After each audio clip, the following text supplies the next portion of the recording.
हाय नमस्कार, स्वागत आहे आपल्या नवीन एका ब्लॉगमध्ये. तर आज आहे गुढीपाडवा आणि गुढीपाडव्याच्या सगळ्यांना खूप खूप शुभेच्छा. तर मी आज गुढीपाडव्या दिवशीच व्हिडिओ एडिटिंग करते. मी यूट्यूबला अपलोड उद्या करणार आहे. तर आता चालू आहे इथं गुढीची पूजा करायचं. तर आम्ही गुढी उभारून घेतली होती, सगळं साडी ही बांधून.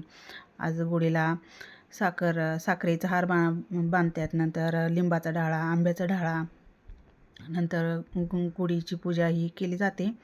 तर चालू आहे आता माझी इथंच गुढीची पूजा ही करायचं. तसं तर सकाळची सुरुवात माझी किचनमधून झाली होती, पण ते काही व्हिडिओ काढता आले नाहीत. खूपच काही गडबड असते, त्यामुळं त्यावेळेस काही व्हिडिओही काढला नाही मी.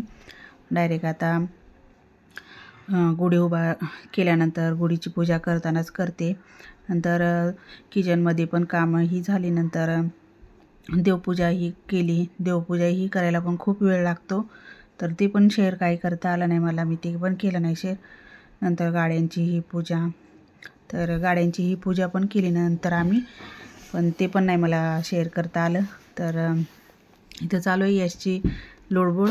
तसा तर यश खूप हुशार आहे आणि जे आपण करतो ना तेच तो करतो, आणि त्याला देवाची ही पण आवड आहे. यश आणि जय दोघांना पण देवाची काय आपण सांगितलं का ते करतात. पण जुई आणि तन्मय त्यांना काही आवडत नाही दोघांना पण. असं आपण किती जरी सांगितलं तर ते काय एवढे जास्त घेत नाहीत मनावरती. पण यश जय त्यांना सांगितल्यानंतर ते दोघं पण करतात, आणि आम्ही जसं केलं तसंच तो यश करतोय. आणि आज नारळ पण गुढीला त्यालाच फोडायचा होता, तर त्याचं चालू होतं मीच आज नारळ फोडणार. आणि सगळी पूजा करून घेतली त्यांनी, जसं आम्ही केलं तसं. गुढीची पूजा करताना गुढीला शेवयाचा नैवेद्य दाखवला जातो. शेवया बनवलेल्या जातात आणि त्याचा नैवेद्य असतो आमच्याकडं. आणि नंतर हरभरा, नंतर लिंबाचा ढाळा आणि गूळ हे सगळं मिक्स करून त्याचा पण नैवेद्य असतो आणि सगळ्यांनी खाल्लं जातं. कारण आज लिंबाच्या पाल्याला खूप महत्त्व असतं आणि लिंबाच्या पाल्यामध्ये औषधी गुणधर्म आहे. त्यामुळं आज आमच्या इकडे तर लिंबाचा पाला, हरभऱ्याची डाळ आणि गूळ मिक्स करून खाल्लं जातं आजच्या दिवशी. आता आम्ही सगळ्यांनी पूजा करून घेतली आणि आता इथं चाललं आहे यशचं नारळ फोडायचं. तर त्याचं चालू होतं मी नारळ फोडणार, आणि तो नारळ त्यांनी फोडला पण. तर अशा पद्धतीनं आम्ही आज गुढीची पूजा केली. नंतर पुरणपोळीचा सगळा स्वयंपाक ही झाला आणि नंतर देवाला पण नैवेद्यही दाखवून घेतला. आज देवांना पण घाटी बांधली जाते. तर घाटी मी मंदिराला बांधली होती, आणि स्वामी समर्थ आणि लक्ष्मी मातेचा, सरस्वती मातेचा फोटो आहे त्यांना एक बांधलेली, आणि इकडे एक मंदिराला बांधलेली. पुरणपोळीचा नैवेद्य गुढीला पण दाखवला जातो. तर गुढीला पण पुरणपोळीचा नैवेद्यही दाखवून घेतला. जयचं खूप दिवसापासून चाललं होतं एक फुलाचं झाड लावायचं आहे. तर तो म्हटला मला फुलाचं झाड लावायचं आहे, तर घेऊन येतो.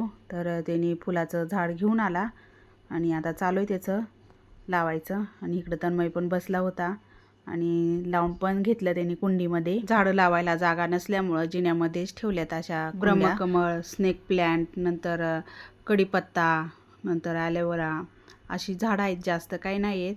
तर अशी झाडं लावलेली आहेत. आणि जे आजकाल पाणी घालतो त्यांची थोडीफार देखभाल ही करतो. नंतर इकडं तुळस पण लावलेले, आणि हे शोची झाडं थोडी. संध्याकाळी मी नंतर गार्डनमध्ये गेले. गार्डनमध्ये बायका बसतात गप्पाही मारत. तेवढाच एक तास, अर्धा पाऊण तास गप्पाही मारत बसतात बायका.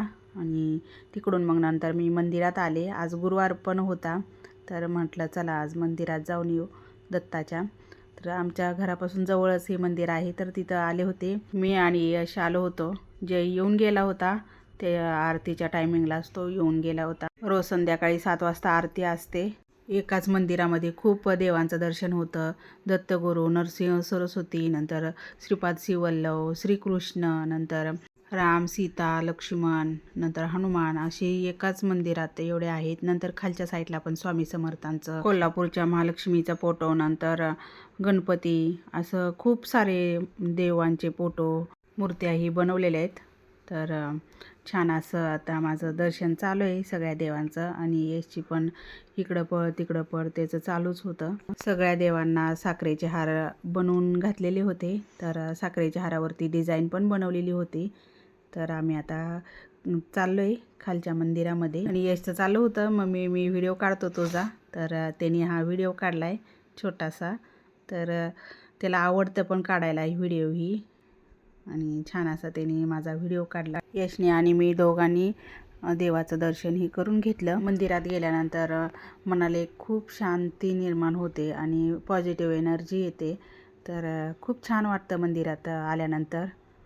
आणि संध्याकाळी काही स्वयंपाकही करायचा नव्हता, सकाळचाच पुरणपोळीचाही स्वयंपाक होता. आणि आज आमचा गुरुवार असल्यामुळं आम्ही काही सकाळी खाल्ला नव्हता, संध्याकाळीच आम्ही नंतर जेवलो. दुपारी तिखट भगर ही बनवली होती आणि तीच खाल्ली होती. तर चला आता घरी जाऊन आम्हाला जेवणही करायचं आहे. असा होता आजचा छोटासा ब्लॉग.